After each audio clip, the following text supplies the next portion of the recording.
ఛత్రపతి శివాజీకి అమ్మవారు ఖడ్గాన్ని ఏ దేవాలయంలో ఇచ్చిందో మీకు తెలుసా? సనాతన ధర్మంపై దాడులు జరుగుతున్న రోజులవి. భీకరంగా ఛత్రపతి శివాజీ సనాతన ధర్మం కోసం పోరాటం చేస్తున్నారు.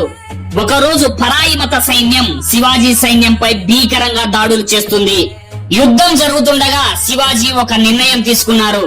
హైందవ సామ్రాజ్యాన్ని స్థాపించాలన్నా, సనాతన ధర్మాన్ని కాపాడాలన్నా ఒక శక్తి అవసరం అనుకున్నాడు.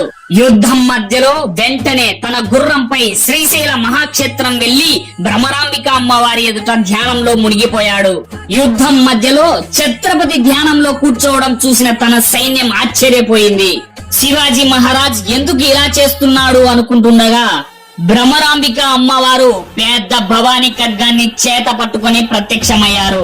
ఓ శివ, నీకు ఈ ఖడ్గాన్ని ఇస్తున్నాను. నీవు దీన్ని పట్టుకున్నంత కాలం యుద్ధంలో తిరుగు ఉండదు. ఈ ఖడ్గంతో హైందవ సామ్రాజ్యాన్ని స్థాపించు అని అమ్మవారు ఆశీర్వదిస్తుంది. సాక్షాత్తు శ్రీశైల భ్రమరాంబిక అమ్మవారు ఇచ్చిన ఖడ్గంతో శివాజీ మహారాజ్ శత్రు సైన్యాన్ని చీల్చి చెండాడాడు. శత్రువుల శవాలపై సనాతన ధర్మానికి ప్రాణం పోసి హైందవ సామ్రాజ్యాన్ని స్థాపించాడు. ఈ వీడియో నచ్చితే చిన్న లైక్ చేసి మన ఛానల్ ని సబ్స్క్రైబ్ చేసుకోండి. భక్తులందరూ కామెంట్ లో చెప్పండి ఛత్రపతి శివాజీ మహారాజ్ కి జై అని.